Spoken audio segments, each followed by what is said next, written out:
ओम शांति।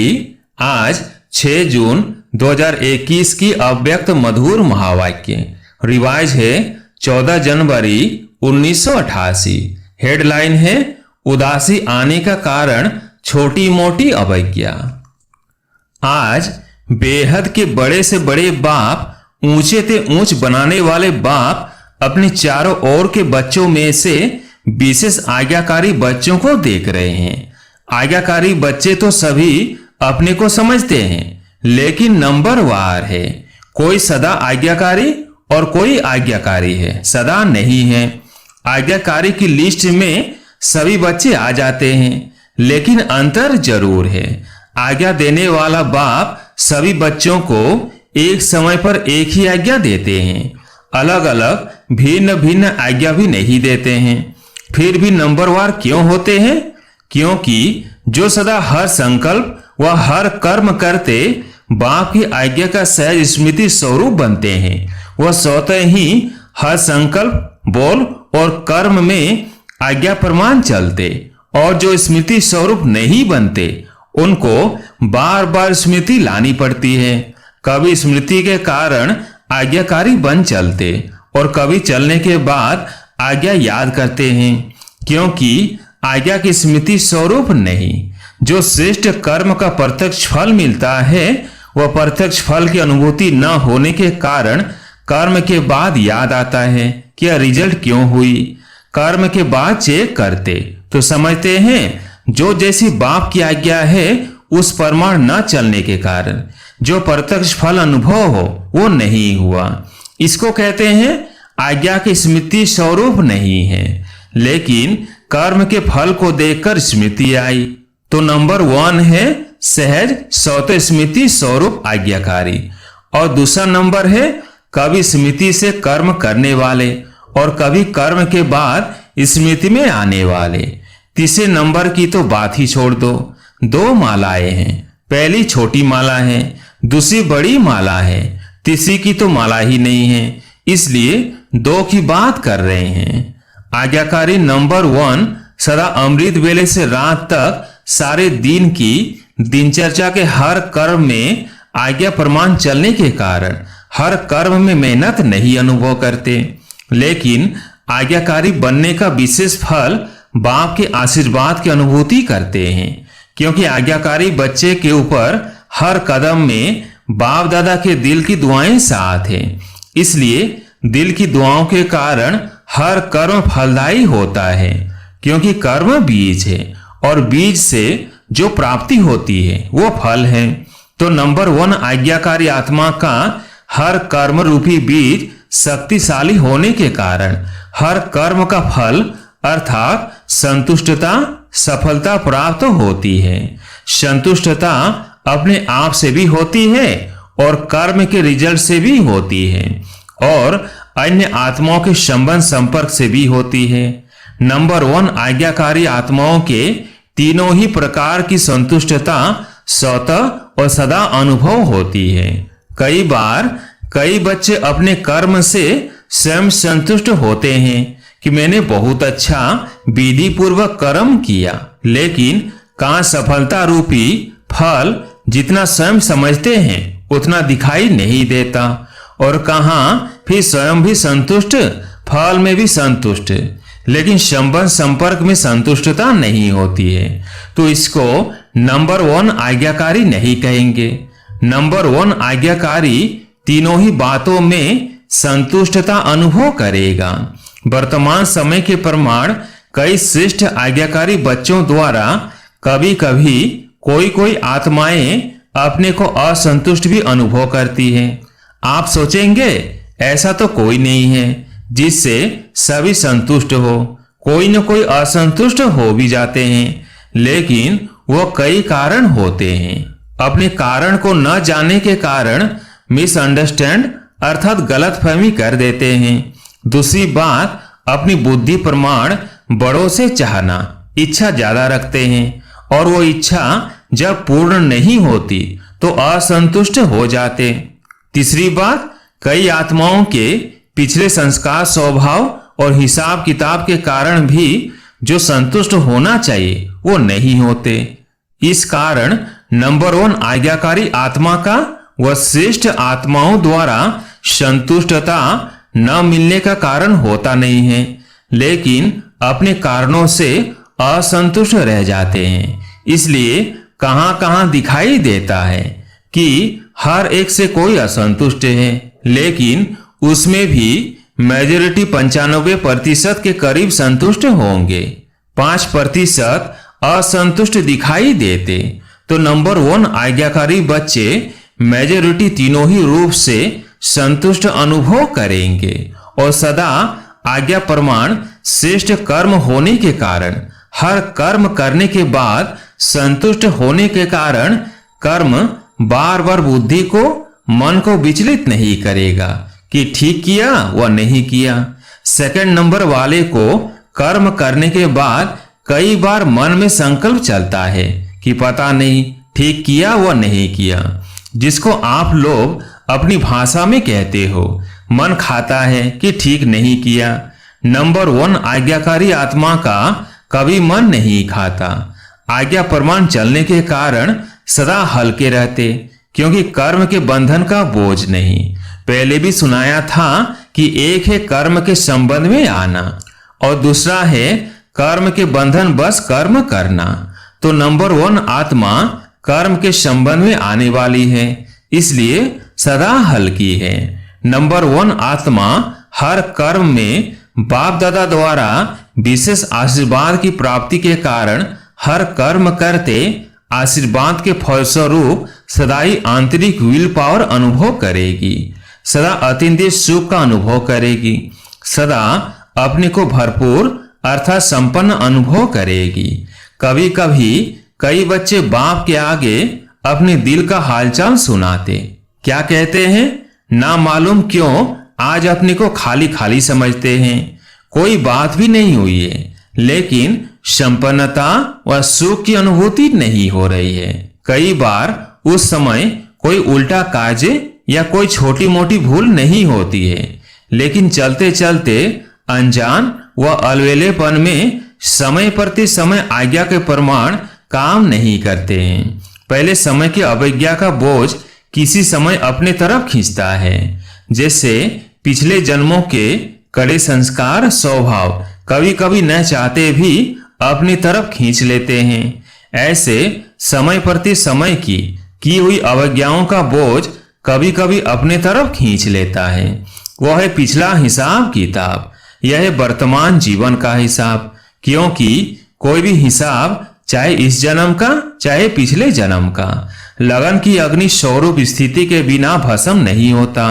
अग्नि स्वरूप स्थिति अर्थात शक्तिशाली याद की स्थिति, बीज रूप लाइट हाउस माइट स्थिति सदा न होने के कारण हिसाब किताब को भस्म नहीं कर सकते हैं, इसलिए रहा हुआ हिसाब अपने तरफ खींचता है। उस समय कोई गलती नहीं करते हो कि पता नहीं क्या हुआ, कभी मन नहीं लगेगा याद में सेवा में, वह कभी उदासी की लहर होगी। एक होता है ज्ञान द्वारा शांति का अनुभव, दूसरा होता है बिना खुशी बिना आनंद के सन्नाटे की शांति, वह बिना रस के शांति होती है। सिर्फ दिल करेगा कहाँ अकेले में चले जाएं, बैठ जाएं, ये सब निशानियां हैं कोई न कोई अवज्ञा की। कर्म का बोझ खींचता है। अवज्ञा एक होती है पाप कर्म करना, वह कोई बड़ी भूल करना, और दूसरी छोटी छोटी अवज्ञाएं भी होती है। जैसे बाप की आज्ञा है अमृत बेले विधि पूर्वक शक्तिशाली याद में रहो, तो अमृत बेले अगर इस आज्ञा प्रमाण नहीं चलते तो उसको क्या कहेंगे, आज्ञाकारी या अवज्ञा। हर कर्म कर्मयोगी बन करके करो, निमित्त भाव से करो, निर्वाण बन के करो, यह आज्ञाएं हैं। ऐसे तो बहुत बड़ी लिस्ट है, लेकिन दृष्टांत की रीति में सुना रहे हैं। दृष्टि वृत्ति सबके लिए आज्ञा है। इन सब आज्ञाओं में से कोई भी आज्ञा विधि पूर्वक पालन नहीं करते तो इसको कहते हैं छोटी मोटी अवज्ञाएं। यह खाता अगर जमा होता रहता है तो जरूर अपनी तरफ खींचेगा ना, इसलिए कहते हैं कि जितना होना चाहिए उतना नहीं होता।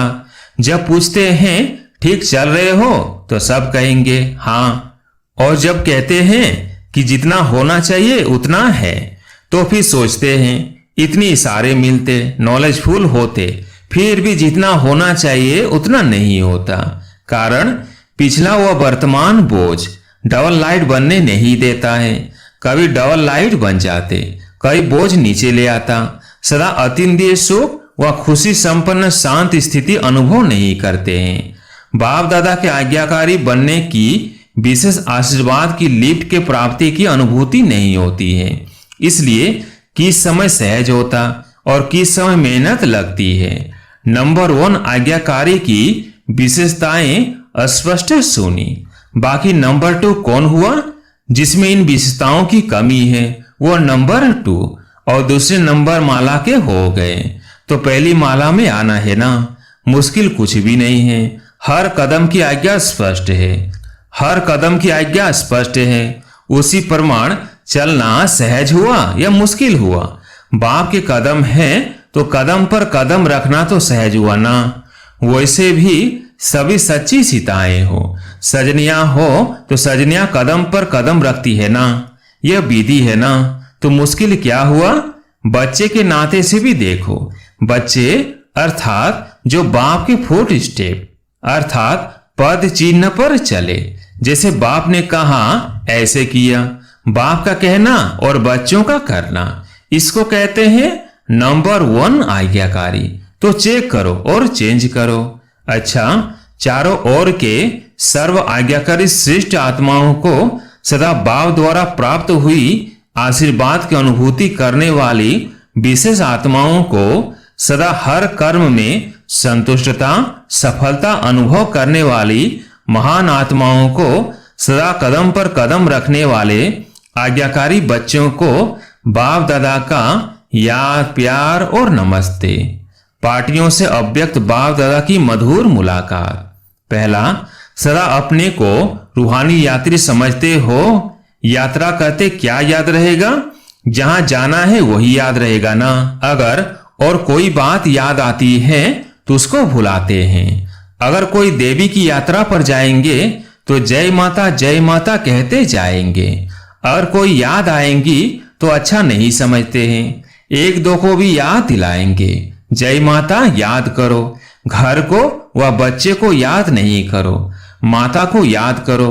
तो रूहानी यात्रियों को सदा क्या याद रहता है, अपना घर परम धाम याद रहता है ना, वहां ही जाना है। तो अपना घर और अपना राज्य स्वर्ग दोनों याद रहता है या और बातें भी याद रहती है। पुरानी दुनिया तो नहीं याद आती है ना। ऐसे नहीं, यहाँ रहते हैं तो याद आ जाती है। रहते हुए भी न्यारे रहना, क्योंकि जितना न्यारे रहेंगे उतना ही प्यार से बाप को याद कर सकेंगे। तो चेक करो, पुरानी दुनिया में रहते पुरानी दुनिया में फंस तो नहीं जाते हैं। कमल पुष्प कीचड़ में रहता है, लेकिन कीचड़ से न्यारा रहता है तो सेवा के लिए रहना पड़ता है, मोह के कारण नहीं। तो माताओं को मोह तो नहीं है। अगर थोड़ा धोत्रे पोत्रे को कुछ हो जाए फिर मोह होगा।